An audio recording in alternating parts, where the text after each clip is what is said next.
Hello, everyone. This is a new environment. Unless you've been to the Santa Clara offices before, then you should know this place pretty well.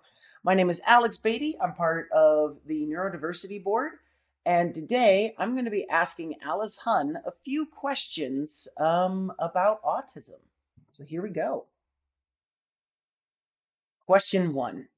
When did you first notice that your child was showing stimming behaviors? So, because I studied autism for many years before I had my son, I knew early on what stimming was, but admittedly, even with that knowledge, it still felt different when I saw it in my own son. He was around, I'd say, 2 years old when I first noticed him toe walking almost constantly, and at first I had wondered if it was just a phase. I know some kids love to toe walk because it's new and it's fun to try, but the consistency and the context really stood out to me. He would toe walk and hum kind of softly to himself, which seemed to help him focus or block out surrounding noises. And because of my background, I recognized pretty quickly that these were stimming behaviors. Question two. What were your thoughts when you first noticed this stimming behavior in your child? So I recognized very quickly that when he was doing his toe walking, that these were stimming behaviors. And the important lesson, even for me with years of study and experience, was learning not to pathologize it automatically. His behavior wasn't the issue. And I had to really step back and realize that his comfort and his safety were the most important. And I noticed that his stimming, it wasn't harming anyone. It wasn't harming him. It wasn't harming me. It wasn't harming anyone's self. It was just helping him stay grounded.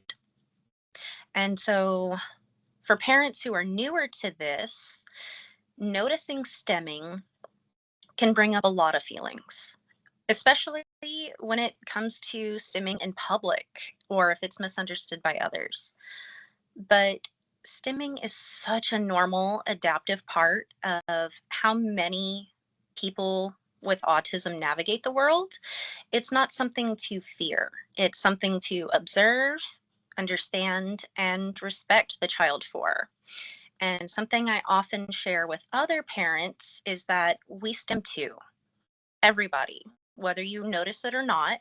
And you may not call it stimming at all, but tapping your foot when you're anxious, twirling your hair, biting your pen cap, um, pacing when you're thinking, or even listen to the same song on repeat. That is all self stimulation. It's just more socially acceptable because it looks more typical.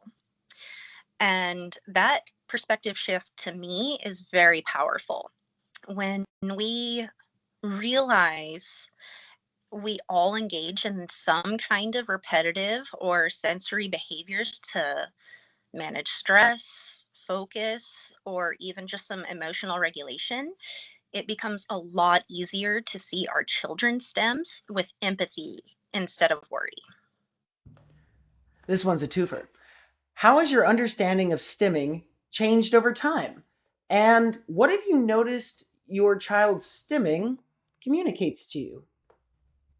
So, as a parent of a child with autism and someone who works closely with the autism community, I have learned and always share that stimming is not just a behavior. It's really an essential form of self regulation and communication. Emotionally, stemming often signals how my son is feeling. Especially he's a nonverbal kid. He doesn't have communication skills. So stimming is really what we have to focus on with body language. And stimming is a way for him to release feelings, whether it be excitement, anxiety, stress. Um, and for example, when he's a hand flapper. And flapping his hands usually means he's either feeling overstimulated or he's seeking comfort. It's kind of like a way for him to check in with himself, so to say. And physically, stimming serves as a sensory tool. It helps my son regulate his sensory input, and that's whether it's calming down from too much noise, feeling grounded when there's too much going on, or just processing the world in a way that really just makes sense to him. It's how he helps his body feel balanced when things are too overwhelming for him.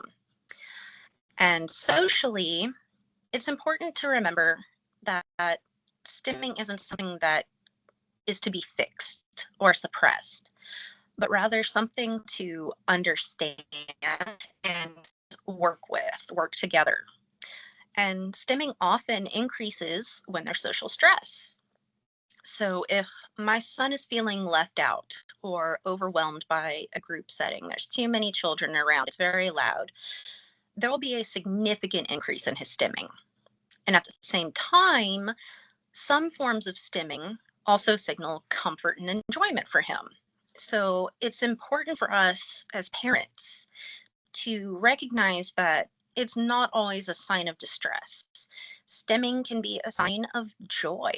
And ultimately, understanding stimming and being in sync with nonverbal cues has helped me better advocate for my son in social situations and in environments, especially when it comes to school. And the goal isn't to eliminate the stimming, but to create safe spaces where it's accepted and where my son feels safe expressing himself in ways that make sense to him, even if it doesn't make sense to others. This one's a tough question. Have you ever felt pressure from someone like family, school, or friends to make your child stop stimming or to redirect their stimming? How do you handle that? So, absolutely, I have felt pressure, both subtle and direct, from others to stop or redirect his stimming. Whether it was a well meaning family member asking something along the lines of, should he still be doing that when it comes to spinning around in circles when he's excited? Or a teacher suggesting that his stimming was a distraction in class.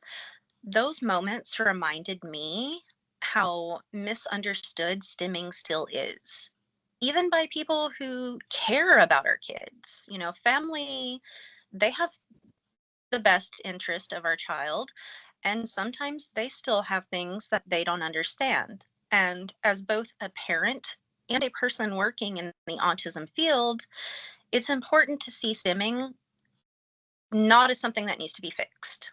This is a form of communication for a lot of children with autism. And constant reminders, almost like a mantra, has helped me respond with both, I'd say, compassion and clarity in those situations.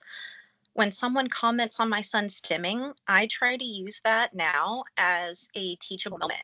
I'll say something like, well, that's how he shows us he's happy. He can't say it, so this is how he's showing it.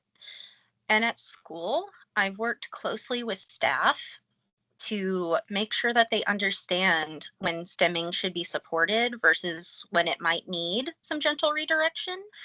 But that's not because it's inappropriate, but because it might be interfering with his learning or someone else's. And in those cases, we try to offer alternatives that meet the same sensory need without shutting down his behavior altogether. And I've also had to do a lot of advocacy within my own family. It's taken a lot of time and a lot of patience, but explaining the why behind the behavior and showing them how my son thrives when he feels accepted has helped change some of their views. And the key is remembering that we don't have to make our kids appear less autistic to make others comfortable. Our job is to help them feel safe, understood, and respected. And that often means helping others expand their understanding of communication and what regulation really looks like in our children. How has stimming shaped your relationship with your child and deepened your bond with them? So, embracing my son's stimming has been one of the most transformative aspects of our relationship. When I first began noticing his stimming behaviors, whether it was his hand flapping or he does fists under the ears, spinning in circles, it was very easy to feel completely out of my depth, especially with the world around us not always understanding those behaviors.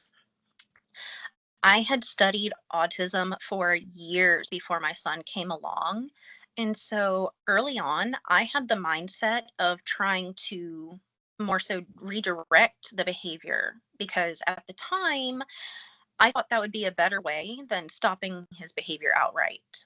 So I thought redirecting in public settings, for example, would help make his stimming less disruptive to others.